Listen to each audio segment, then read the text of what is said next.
Jaya Radha Madhava Kunja Bihari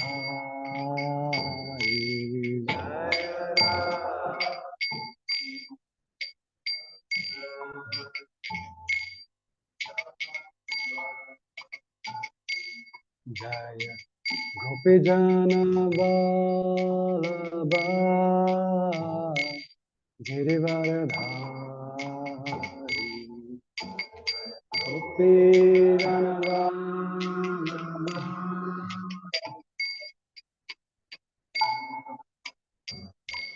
Jaya Gopijana Vallabha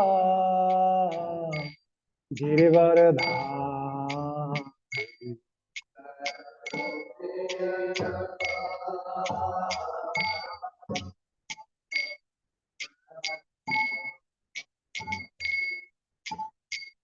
Yashodanandana Brajajana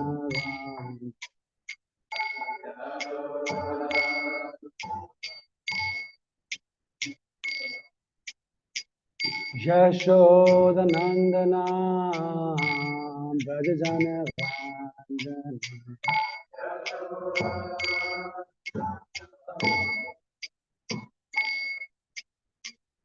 Jano Tera Vanacha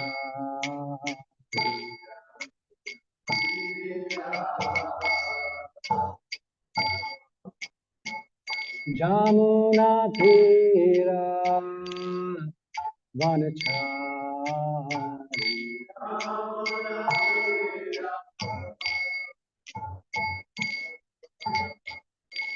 Jaya Radha Madhava Punjabi Hari Jaya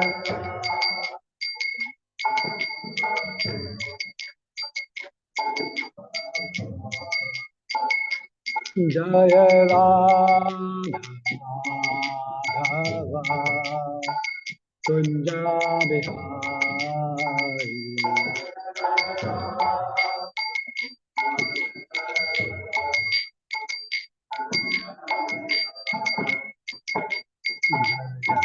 Gopi Janavallabha Girivaradhari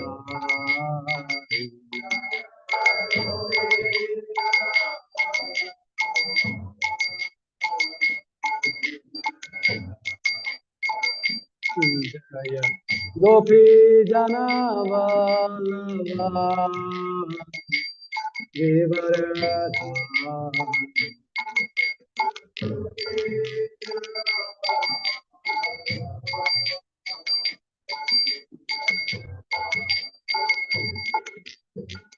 Yashodanandana Brajajana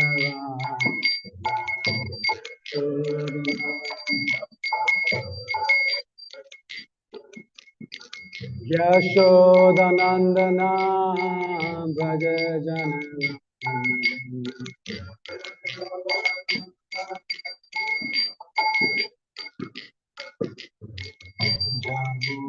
Tera Vanacha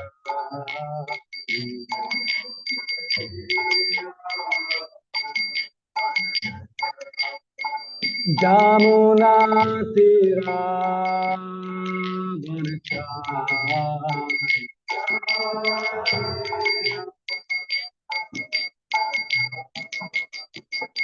Hare Krishna Hare Krishna Krishna Krishna Hare Hare Hare Rama Hare Rama Rama Rama Hare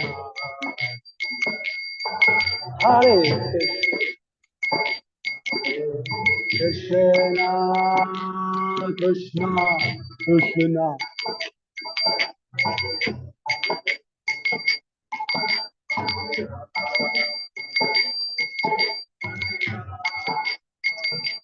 Rama,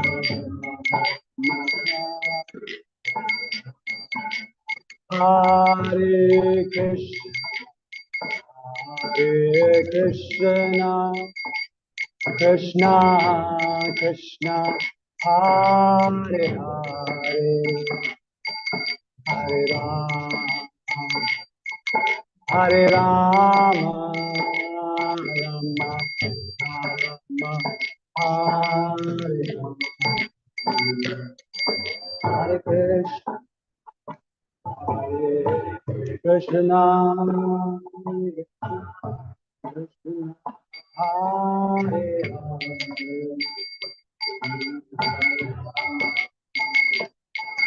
Hare Rama,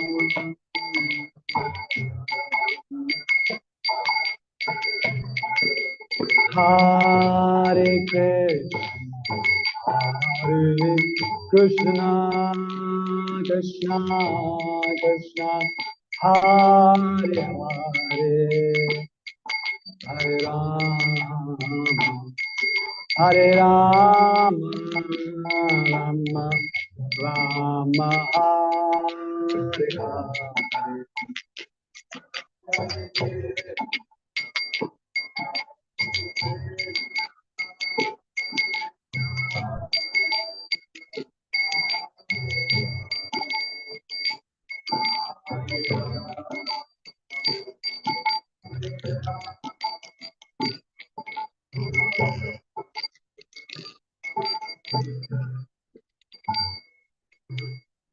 जय ओम Vishnu Paramhans प्रविष्टाय Astuto Shri Shrimad AC Bhaktivedanta Swami Maharaj Prabhupada की ISKCON founder Shri Prabhupada की जय ओम Vishnu Paramhans प्रविष्टाय Astuto Shri Shrimad Bhaktivedanta Swami Maharaj Prabhupada की all glories to the assembled devotees, all glories to the assembled devotees, all glories to the assembled devotees, all glories to Sri Sri Guru and Gauranga, all glories to Srila Prabhupada.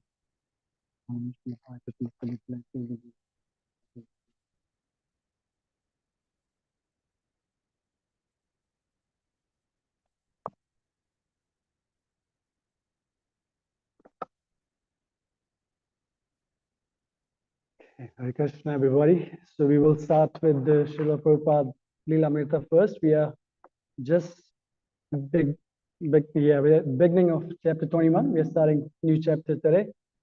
Chapter 21 entitled Beyond the Lower East Side. But we were shocked that he was going to leave. I never thought that Krishna consciousness would go beyond the Lower East Side. What to speak of New York City? I thought that this was it, and it would stay here eternally. Brahmananda. Hare Krishna was becoming popular. Regular kirtans in the park, newspaper coverage. Hayagriva called it the Hare Krishna explosion. The Lower East Side hippies considered the chanting of Hare Krishna one of the grooviest things happening. And the Swami's disciples didn't take LSD, didn't seem to affect their popularity. The devotees were accepted as angelic people, carrying the peaceful chanting to others and offering free food and a free place to stay. You could get the most interesting vegetarian food free at their place if you went to the right time. And in the storefront, on the shelf by the door, were books from India. In the clubs, local musicians played the melody that they had picked up from the Swami when he chanted in the park and at the temple. The Lower East Side was a neighborhood of artists and musicians, and now it was also the neighborhood of Hare Krishna. Burton Green is speaking. Musicians were influenced by it. The Krishna chant, Govinda Jaya Jaya, and other chants. I used some of those chants when I recorded. A lot of musicians reached out for this in different ways. We would explode in a short time and blow off, but then keep the chant underneath as a basis. A lot of people found that spiritual vibration even in the midst of heavy music they were doing. They were becoming devotee musicians. Evening kirtans were always big. Brahmananda used to stand by the back door every night and watch the room fill up until there was no place left to sit. There was a lot of interest in the group, chanting and music making. But after the kirtan, when the talk was to begin, people would start to leave. It was not uncommon for half the audience to leave before the talk began. And sometimes people would leave in the middle of the lecture. One evening, Alan Ginsberg brought Ed Sanders and Tuli Kupferberg of the Fergs to the meeting. The Fergs, a local group that had made a name of themselves, specialized in obscene lyrics. Among the popular songs of Ed Sanders were Slum Goddess of the Lower East Side, Group Grop, and I Can't Get High. Ed had wild red hair and an electric red beard, and he played a guitar during the kirtan. The devotees were happy to see their prestigious guest. The night of the Fergs, however, Prabhupada chose to speak on the illusion of sexual pleasure. Sex pleasures bind us to this material world, birth after birth. He said, and he quoted, as he often did, a verse of Yamunacharya. Since I have become Krishna conscious, whenever I think of sex life with the woman, my face at once turns from it, and I spit at the thought. The Fergs never returned. To speak ill of sexual pleasure was certainly not a strategic move for one who wanted to create followers among the Lower East Side hippies. But Prabhupada never considered changing his message.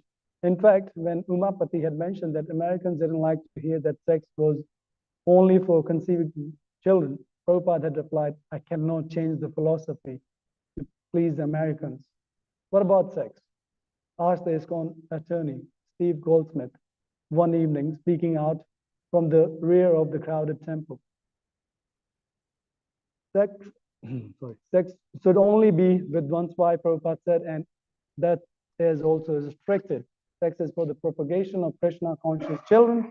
My spiritual master used to say that to beget Krishna conscious children, he was prepared to have sex 100th time. Of course, that is most difficult in this age. Therefore, he remained a brahmachari. So we'll stop here. So Prabhupada ki. Today, I will read from Srimad Bhagavatam, Canto 4, chapter 28, and we are reading today the text number 15, and the chapter is entitled Puranjana becomes a woman in the next life. Om Namo Bhagavate Vasudevaya. Om Namo Bhagavate Vasudevaya. Om Namo Bhagavate Vasudevaya.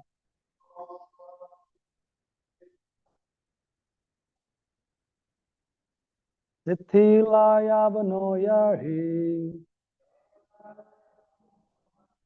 Gandharva Hrita Paurusha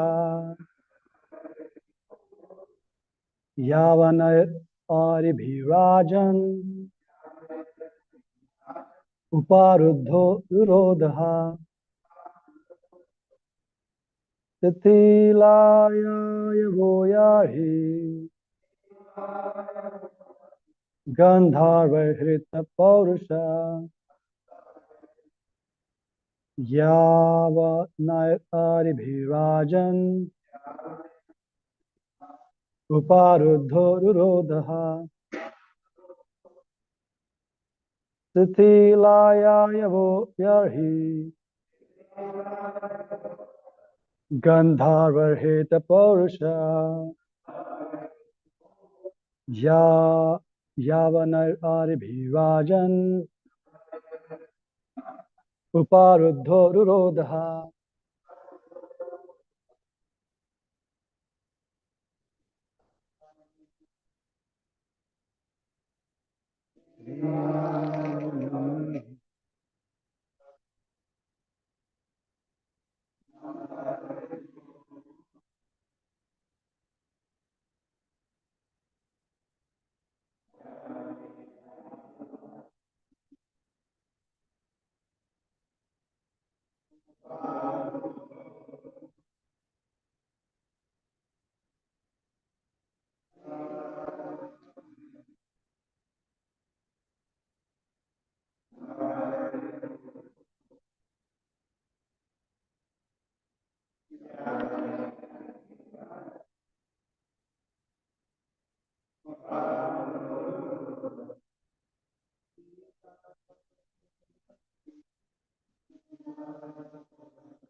Titila slackened up via his limbs. Here he went, Gandharva, by the Gandharvas. Rita defeated Paurusha, his bodily strength. Yavanai, by the Yavanas. Aribhi, by the enemies. Rajan, O King Prashina Bharashat. Uparudha, being checked. Rodha, cried loudly. Ha, indeed. Translation purport by Srila Prabhupada. Srila Prabhupada ki jai. The limbs of the serpent's body were slackened by the Gandharvas and Yavana soldiers, who had thoroughly defeated his bodily strength. When he attempted to leave the body, he was checked by his enemies. Being thus baffled in his attempt, he began to cry loudly. Purport. At the last stage of life, the different gates of the body are choked by the effects of disease, which are caused by the imbalance of bile, mucus, and air. Thus, the living entity cannot clearly express his difficulties, and surrounding relatives hear the sound grr, grr, from a dying man. In his Mukunda Mala Strotra, King Kulashetra said, Krishna Dvadiya Pada Pankaja Pantam Advayame Vishu Tu Manasaraja Hamsa Prana Prana Prayana Samaye Kapavata Pitta Kantavarodhana Vidhaus Sammaranam Kutaste. Maria Krishna, please help me die immediately, so that the swan of my mind may be encircled by the stem of your lotus feet. Otherwise, at the time of my final breath, when my throat is choked up, how will it be possible for me to think of you?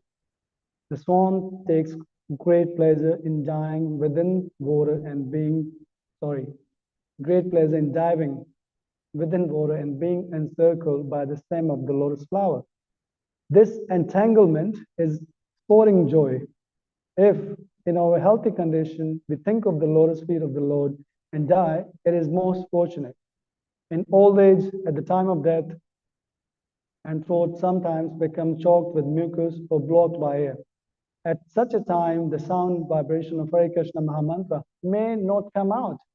Thus, one may forget Krishna.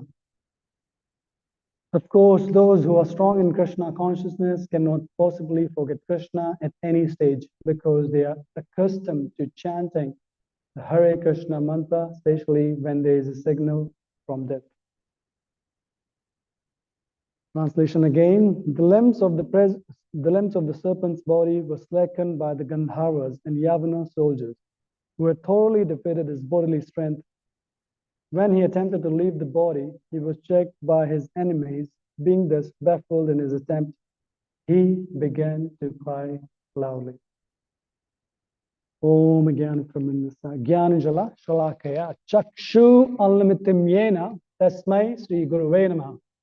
Jai Shri Krishna Chaitanya Prabhu Nityananda Sri Advaita Gadadhara Seva Sadi Gaur Bhakti Vrinda. Hare Krishna, Krishna Krishna, Hare Hare, Hare Rama, Rama Rama, Hare Hare. So Hare Krishna, everybody. So as you all know, we've been,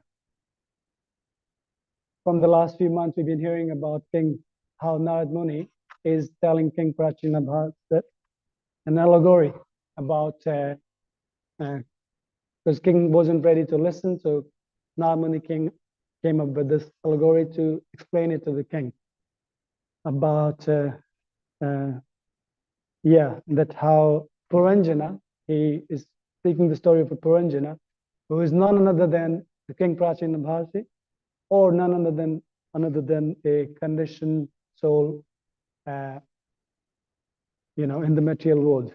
And how Narad Muni has explained that, he, throughout his life, he was doing a lot of different things, like he was, being a king. Obviously, he was ruling the kingdom. He was going out for hunting and enjoying his senses in every possible way he could. And by doing all that thing, he forgot about the time. And now he is about to die. Even though he forgot about the time, but time never forgot about Puranjana. And that is the reality is Krishna says that time time is none other than Krishna. Krishna has many forms. In fact, as we know, that everything is part and parcel Krishna, everything we see is Krishna. So time is another form which is representing Krishna. And it's so amazing that time, even though like we have, whatever gross and subtle senses, we're trying to enjoy everything, but when we're trying to perceive, trying to experience, but time is something that we cannot, like that one, like we cannot experience, we cannot feel time. But time is acting 24/7. Time is never leaving us alone, even though we might think, and especially when, as we hear about, how, especially when people are young, people think about time, you think, oh, you have a lot of time. But actually, when, like if you ask somebody, especially in Kali Yuga, like the average age lifespan is only for 80. If somebody is like 72, 75, 80, somebody might live up to 100. But if you talk to somebody who is old and elderly person, elderly means they are in, like 70, 80, or like they would say, if they look back, they think that the time went pretty quickly. And that's why Prahlad Maharaj in 5th chapter, he's teaching, he's telling his schoolmates as a 5-year-old child and all the other kids that don't think that you will get to the old age, because it's better that you will start taking your life seriously now rather than waiting for the old age. And then who knows, old age might not happen, because he's just talking to 5-year-old kids. And the interesting thing for us to learn from that, what Prahlad Maharaj is teaching, because when Prahlad Maharaj is teaching, I think that pastime happened in Satya Yuga, right? And in Satya Yuga, people used to live like 100,000 years, correct? Yeah.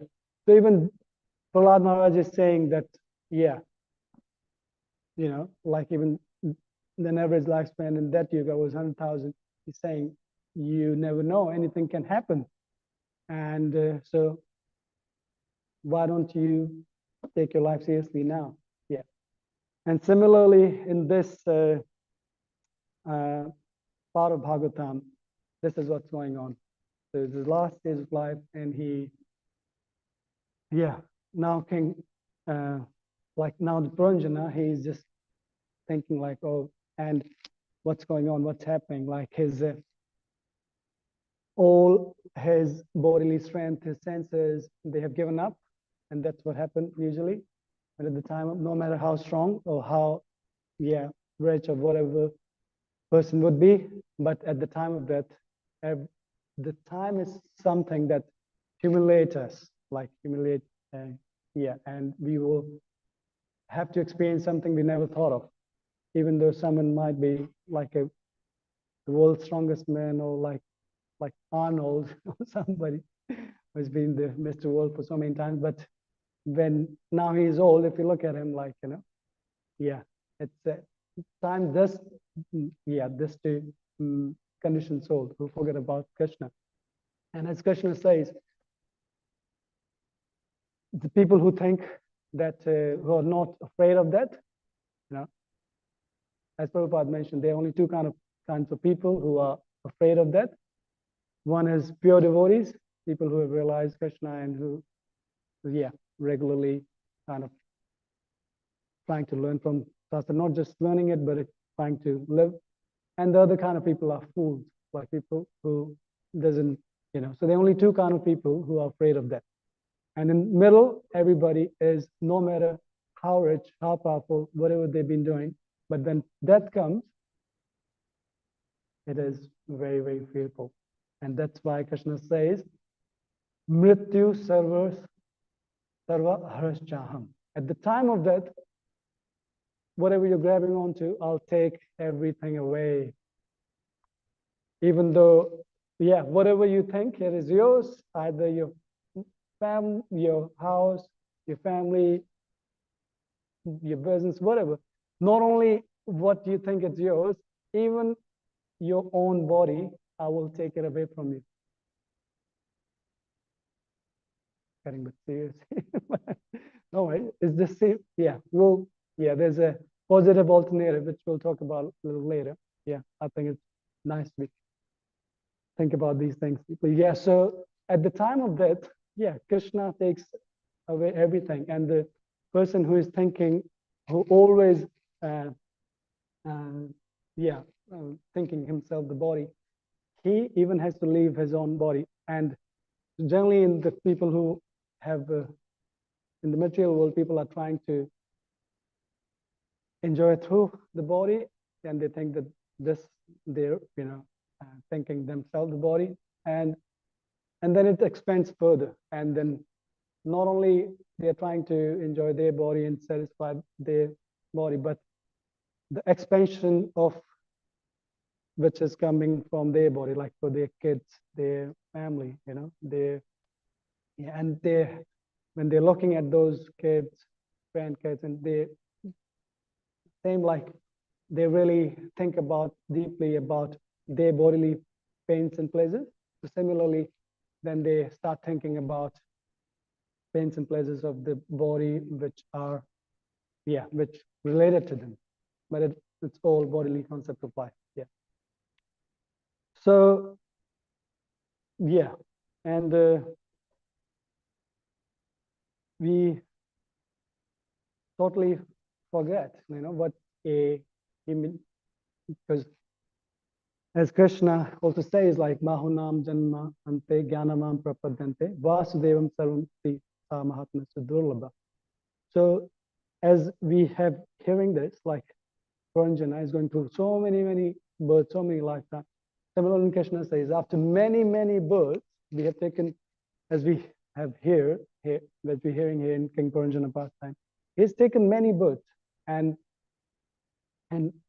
what we think, people think, hey, something, oh, we haven't experienced this, we haven't done this, I'm just young. And even quite often you also find that even, yeah, in the normal society now, even parents, they encourage their kids when they turn, like, people is, I think, what's 21st or 18th birthday is very popular in New Zealand? 21st, yeah. It's not very popular in India, but in here, like People encourage, like, oh, you turn 21st, and I think quite often people give them the gift of key. Like, that's, yeah, quite. And they, yeah, encourage them. Oh, you're young now, you turn 21, go enjoy your life, do whatever you need to do. And yeah, all your dreams, aspiration, hopes, whatever you're trying to achieve, go for it. You have a lot of time. But they don't know, like in material world, as, yeah, time factor, all our hopes, all our desires, all our aspirations will be frustrated materially. All whatever we are trying to achieve, we might become the world richest person, so to say, but at the time will take everything away. So then at the end, you have gained nothing if you just trying to satisfy those material desires and aspirations. But on the other side, yeah, we take up to the path of spiritual, like bhakti yoga, spiritual life, then we see that, as Krishna says, it's performed very joyfully. So it's kind of like there's nothing we are missing out when we are practicing devotional life. We might think, especially if we are not fixing our devotional service, and quite often, you know, yeah, we can experience that because as even we are practicing sadhaka, but still we go through up and down, and sometimes we start to become a bit more serious, and sometimes we, yeah, all the material desires start to come up. But at least if we are sticking to the path of bhakti, we will get the desired result. Actually, we know what we are aiming for. So a lot of the, as a lot of materialistic people like talk about, also you need to know your goal. So if we know what we are aiming for, then if we stick to the process and if we're sticking to the association of devotees, because then our faith becomes strong, right? And at the end, we will get there. We might not be able to make it in this lifetime, but it's amazing how we have the knowledge. Because if you want to do something, I think, yeah, if you want to achieve in your something in your life, I think three things are important. You need to know, you need to have a knowledge of what you want to do and how to do it. Then you need to have the skills. Skills come from training when we are reading in the past verse, and the desire. And the last thing, desire, is also very, very important. You might have the knowledge, you might know how to do it, and you might have the skill, but you sometimes people, you know, they don't have any desire. They just, oh, I don't feel like doing anything, right? We all experience that. Something we know, but the desire is not there. So that desire becomes strong through the faith over faith, and faith is fully conviction is very important in bhakti, and the faith becomes strong through the association of devotees. And obviously, as we are talking about how what happened to material people who have forgotten Krishna, and as Bhagavatam explains, the only reason, yeah, Puranjana, he started this journey of birth and death, life after life, because conditioned soul has a tendency to enjoy, and he's seeking for connection, ultimately looking for love, and then he's going after different births, so many lifetimes, just trying to enjoy and seeking love and connection, but every time he feels frustrated, and and that's what material, you know, in material life, like we experience, and because all the like the love we are looking for, we ultimately we are looking for something. If people talk about, but a lot of time people talk about unconditional love, right? And it becomes, especially in even spiritual circle, a very, very common term. You know, people love unconditional love, and yeah, you know, I want to experience something. But we are not thinking that how you can experience a unconditional love in the world which is full of conditions. So everything we are doing, it's conditioned by either location, finance, over physical ability, over material clarity. So all those things with the love which we are looking for, like, and here in Puranjana, we have just few verses before been described that how at the end of his life, when he didn't have money, his body became weak, he couldn't even take care of himself. All his servants, all his kids, his grandkids, even his own wife became indifferent from him. Because even in different relationships, like, even in our family, people want something out of us. Like, and if we, as I was talking about, like, ultimately, indirectly, they want us to satisfy their needs and senses. And once you stop doing that, then people have, basically, they don't really care. And when first time I was reading this past time of this part of Bhagavatam, I have had this kind of realization. I was like, oh, this is actually Bhagavatam is true. Like, because I have seen myself in, like how I was talking about how people in old days, people stop giving any, like, when somebody is old and like they're dependent on others, people don't give them much attention. And even your so-called family will, stop paying attention to you. And I've seen that in India. Because usually, like, you live in a joint family. Here is everything. When people turn old, they go to like retirement village and you don't really get to see much, But in India, here I've seen everything, and that is reality here. And similarly, that example is also being given. So similarly, like how over family or wife, it's like they stop listening to over what we want to be, what we are telling them to do. Similarly, those are same thing happened with our senses, because when we are in full, when we are in a healthy body, our senses do whatever we are telling them to do. But when we die, when we are at the end of our life, when we are sick or when we are old, then we don't have any command over our senses. Sometimes people, they're bedridden, they can't even get up, they're fully dependent. So it's not really a very, very, it's nice place to be, but ultimately, that it happens to everyone. But, and, so even all over effort and like, family, love, which we are looking for unconditional, doesn't exist. It's like a mirage. And so how we can only experience that unconditional love, what we are seeking for, and we only feel satisfied when we are nicely situated and we are performing pure devotional service. Because only devotional service, pure devotional service, is not conditioned on anything. I was talking about like how in, like other love is based on so many conditions, but pure devotional service is not you can be anywhere, even if you don't have any money. You can sit quietly and chant and be peaceful. It's not, it's not, has no other conditions. Like either you're young, you're old. It doesn't require any, what do you call that? Any other example?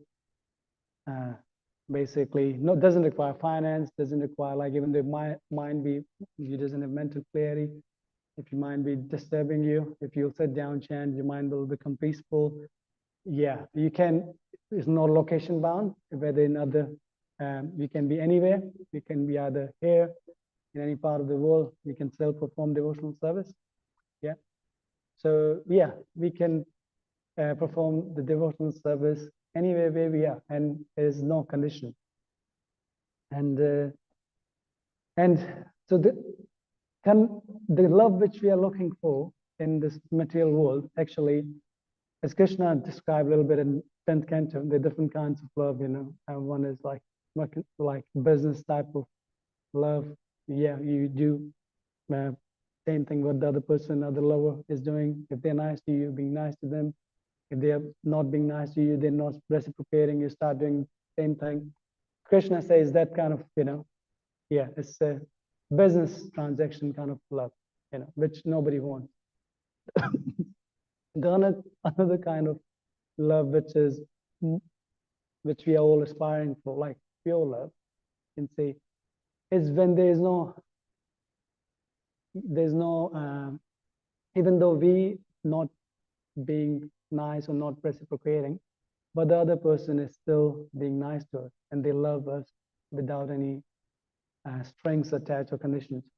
And that is kind of love we only see like in love for a mother towards the child. And as sometimes a lot of people say that in this material world, the purest form of love you would experience is the mother of love, because mother will love you no matter what. And yeah, I've experienced recently, like, yeah, I have an 11 months old daughter, and even though whatever she's doing, if she's not sleeping, and my wife takes care of her, yeah, uh, day and night, and she enjoying doing that. But because in Kali Yuga, as we are progressing in Kali Yuga, even that love, the love a mother should have for her children, that is also becoming very rare to find, and it's been contaminated, because especially in human form of life, right? In other form of life, animals still, I think, yeah, takes care of their kids and love them. But in human form of life, we see so many, yeah, even mothers, they sometimes just for their own selfish reasons, there are a lot of abortions happen. That is also another form of, how it shows like how in Kali Yuga, mother doesn't really care about their own children. And even later on also, if the son, the daughter is not, really satisfying or their desire, or they're a bit not listening to them, yeah, so they can become a bit indifferent. I'll say a quick story in that just one story came in my mind. You might have heard it, and by Devamitra Maharaj, my spiritual master, he has shared the story a few times in his lecture. That I think some time ago, several years ago, there's a devotee in Ukraine, probably in his 30s, and there's a nice devotee, been practicing for some time, and suddenly his dad passed away. He lost his father, and when his dad passed away, he came to know that his dad has left him I think 2-bedroom apartment. He inherited the 2-bedroom apartment, and which he was very happy, and he wanted to use that apartment towards wanted to use it for outreach, so could use it for outreach because there was no outreach center in the city where he was, and he was very happy.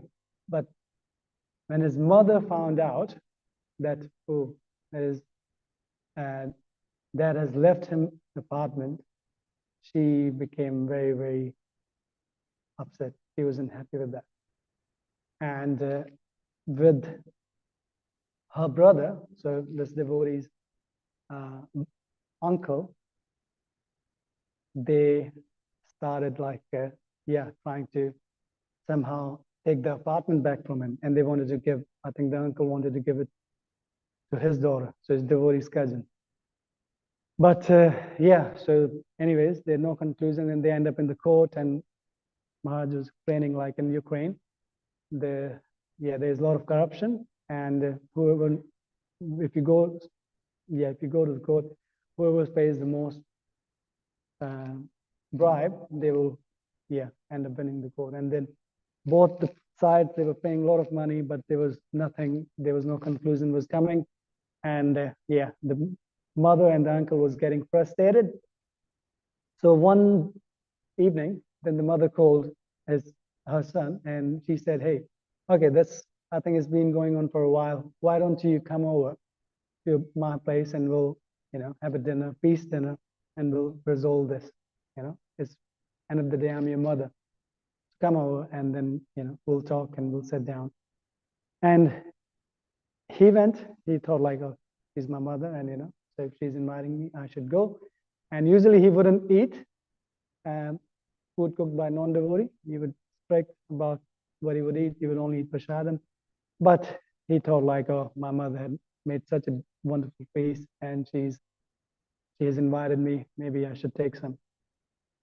And after eating, once he started eating on the dining table, I think after 10, 15 minutes, he found himself on the floor. And he's like, his mind is spinning, and like he started to lose control, and he thought like he would die. And what happened actually, his mother, whatever she cooked for him, he had mixed the food with poison. Would you believe that?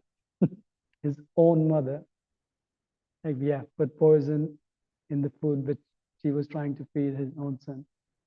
And then when he was on the floor lying, both his mother and uncle, they're saying, die, die, they just were telling him to die, leave his body. But somehow by Krishna's mercy, he survived, and he ended up going to the hospital and survived. And so anyhow, and that's one example that how just for a two-bedroom apartment, just for something like very insignificant in Kali Yuga, your own mother can try to kill you. So it shows like how much Kali Yuga has progressed. So yeah, but again, anyways, mother, if you have a nice and loving, caring mother, you're very lucky. I just want to say it's not all negative. I just don't want to be. If you have a nice, loving, caring mother who cares about you, you're very, very fortunate. So even, yeah, I think I'm very fortunate because I have a nice, loving mother. But again, the example, the reason was I was saying like, yeah, that unconditional love doesn't exist. It's not there. It's only when we are performing pure devotional service and we are following the path which is given to us by previous acharyas or spiritual masters, then only we will feel happy. And just another thing, like, so we have Bhagavad Gita and Srimad Bhagavatam. So in Bhagavad Gita, Krishna is teaching Arjuna so many things. If you do this, this will happen. If you do this, that will happen. And then he's leaving up to Arjuna to decide what he wants to do, right? So in Bhagavad Gita, we don't really see what are the results, different processes Krishna is recommending to Arjuna.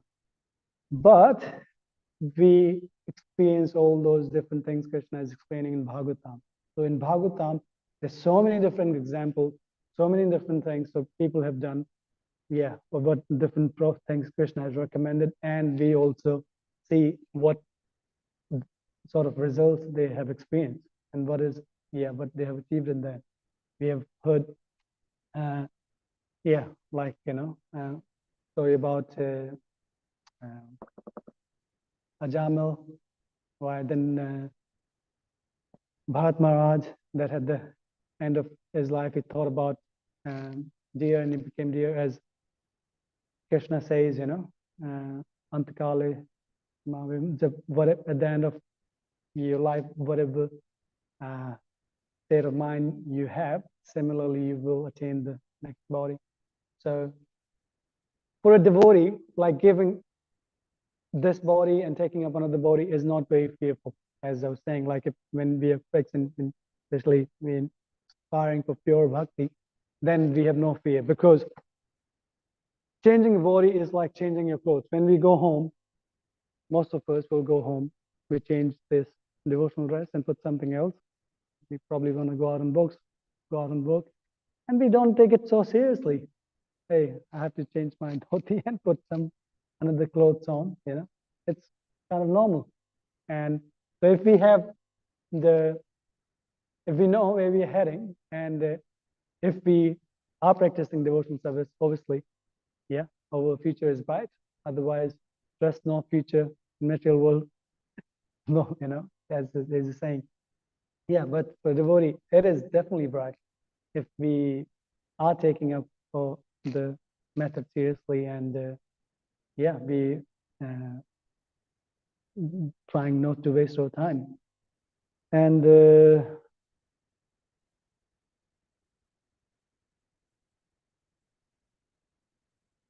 yeah, I think so. Just to summarize, I think how, yeah, we talked about like how when you're in the material world, in the time of in the grip of time, you forget about, if you're not in the right association, you forget about what's happening, and you, yeah, the material uh, nature, she has two business. One is to cover you, then his thing is forgetfulness. So yeah, we get usually covered over by the illusory energy, and then we forget what happened. And that's why regular attendance, regular hearing of Srimad Bhagavatam is important. Otherwise, if we think, hey, I have this yeah, knowledge and I'm okay, I'm safe. No, we need to have the regular association, regular hearing. Otherwise, we have seen even so many, sometimes a devotee been practicing for many, many years, but suddenly they go away. Yeah, the Maya covers them. But as soon as, because Maya is always watching on us, Maya's eyes are always on us. We might think, oh, nobody's watching, but Maya is watching. And that's why people forget, and yeah, and then they go away, and then they go back to, yeah, the old habits which they were doing before, and which is not really good. They're always trying to think like, we should always be thinking that how, yeah, we should always be reaching out for devotee association and devotional service. Because there's a saying, like in the material world, if you lose money, you lose nothing, right? Because as long as you have the mind and intelligence, you will somehow or rather, like, you will gain that money back. And there's some examples also, some people who like lost everything and then they again managed to have their money back by the same knowledge. Yeah. And the second thing is, if you lose money, you lose nothing. If you lose health, you lose something, because if your body becomes weak or diseased, it's sometimes, yeah, it's very, very difficult. Even if you have money, you might not be able to treat it. But if you lose the desire to associate with devotees, to hear about Bhagavatam, to perform devotional service, then you lose everything. That is the greatest loss. We, so yeah. So on that note, I think I'll finish here. There are a few other things I wanted to discuss, I think because of time. And just, I want to say, I think it might be, but the whole class, I think it was talking about death, and sometimes it's very serious and negative, but it's not negative. It is for a devotee, for a materialistic person. When they're talking about that, nobody wants to hear, because a material person, if he thinks he would die tomorrow, wouldn't be able to enjoy it. But for a devotee, I love talking about this, because it gives you, yeah, this time gives you a reminder. Oh, you need to rise up. Just stop wasting time. Your death is coming, and yeah, put your act together and yeah, become serious. So on that note, I'll stop here, and thank you for your kind attention. And if you have any comment or anything else you would like to add, please. And perhaps that's something. Thank you.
Isn't it contradiction?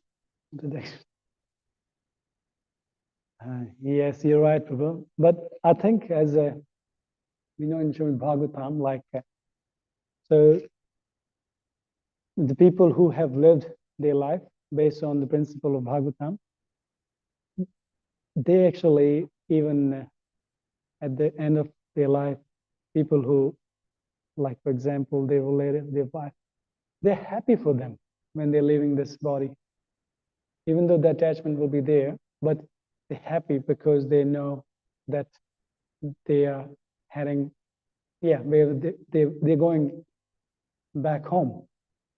They feel, there's nothing to worry about. And we have recently, yeah, we have when uh, Gopal Krishna Maharaj, I was hearing some of his disciples giving their homages to him, and they were explaining like how even at the end of, when Maharaj was departing from this planet, he was performing arti. He was like fully engaged, even though, yeah, he was, like physically he was weak, but still he was doing everything, yeah, what he was doing in when his body was like, healthy. So there's nothing, yeah. So in that sense, I think, and also one other thing, I think in the material world, there are a lot of we give more importance to birth when people like somebody's born, like people are, there's a lot of emphasis, oh, this new child is born, the birth is even more emphasis and more importance. But actually more important than birth is death, because we, rather than giving like celebrating birth of anyone's birth, we should be giving more importance to the death, because when a child is have taken birth, they've been forced to take that birth. They had no option, somehow based on their previous karma, whatever they have done, they have taken this birth. But their death is very important, because whatever from that birth to that, whatever actions they're doing, and at the time of death is the deciding factor, is the final exam. So that's why I think we should be focusing more on death rather than birth. There's, yeah, there's these few things I think I can think of. And is anything else I think you would like to add? Yeah, see, and in Krishna, and we hear in our philosophy, we are not trying to give up anything. We're just trying to add Krishna. And even though we have attachment, but if we attach to uh, devotees, then that same attachment will lead you to, like rather lead you to a good place.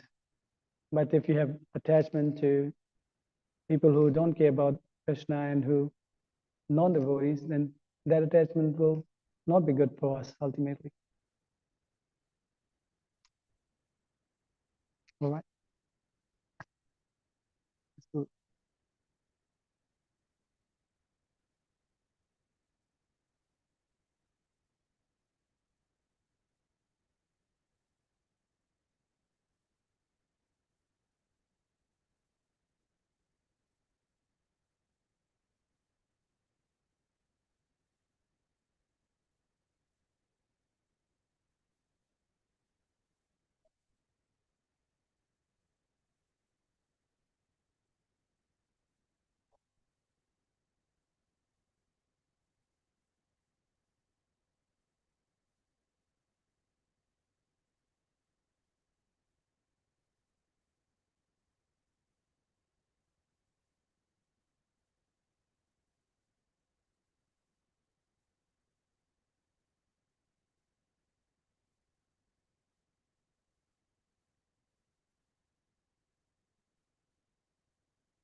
Yeah. You would you like to answer that or say what do you think?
Mm,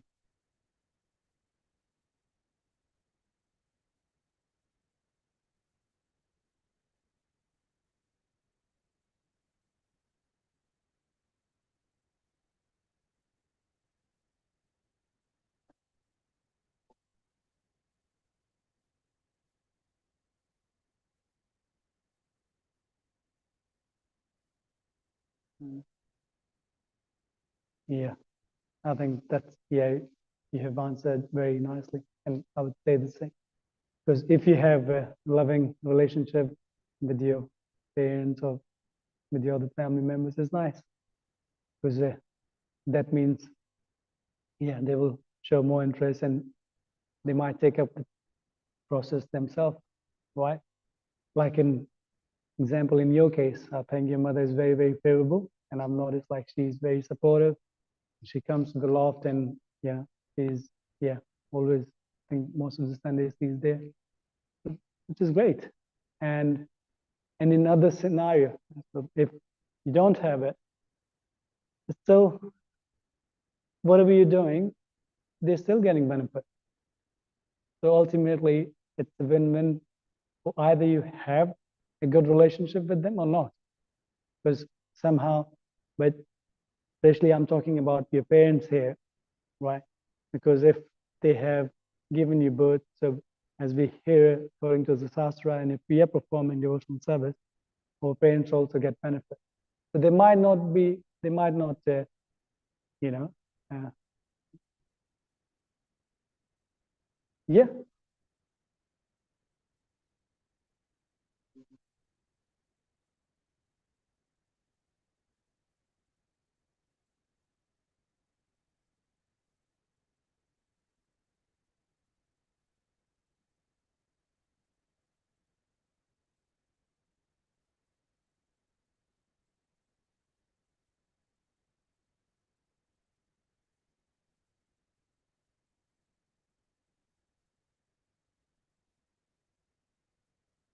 mm,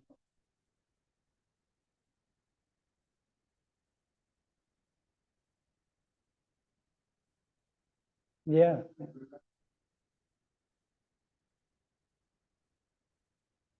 that's right. Yeah, I think because Vedic knowledge, Shastras, they give us the whole, yeah, basically there's a whole pathway for the soul, what a soul needs to do from the birth till death.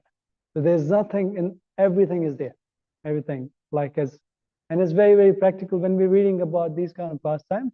I was thinking like, hey, I don't think myself, I haven't learned or other scriptures and well, yeah, well, I don't think any other scriptures they talk about these practicality things like in Bhagavatam is very, very practical. It's not just, it's, yeah, as in the beginning it says all the cheating religion has been kicked out. So it's very practical. It's yeah. But so what you should be doing when you're a child, and then and then what you should be doing when you in your household life, and then vanaprastha and sannyas. And if you do everything, you perform all your duties, you are doing everything and not missing out anything. But the end, you will getting the result. And it also has, like different four ashramas. Yeah, the brahmachari, grahastha, vanaprastha, and some people who have like not after brahmachari, if they want to remain brahmachari for their rest of life, it's not like they are obliged or to the society or anything. Like they're getting the same result if somebody who have lived in all the different ashrams. The result is the same. You can opt out.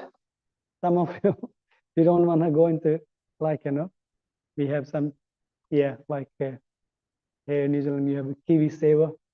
You're contributing, and then at the end of your life you will get some benefit. But there's an opt-out option also, right?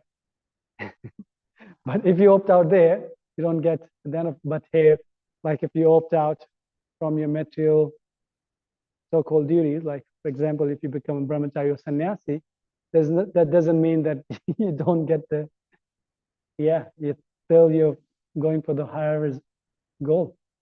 Have the same you will get the same result end of the day if you follow the path. Does it make sense? Yeah. So I think it's good for everybody. It's in bhakti, I think everybody wins. Yeah. There's win-win for everyone. And yeah, in material life, there's hardly a scenario where it's win-win for everybody. There's always one person is winning in material life and one is losing. But in bhakti, is a win-win for everyone.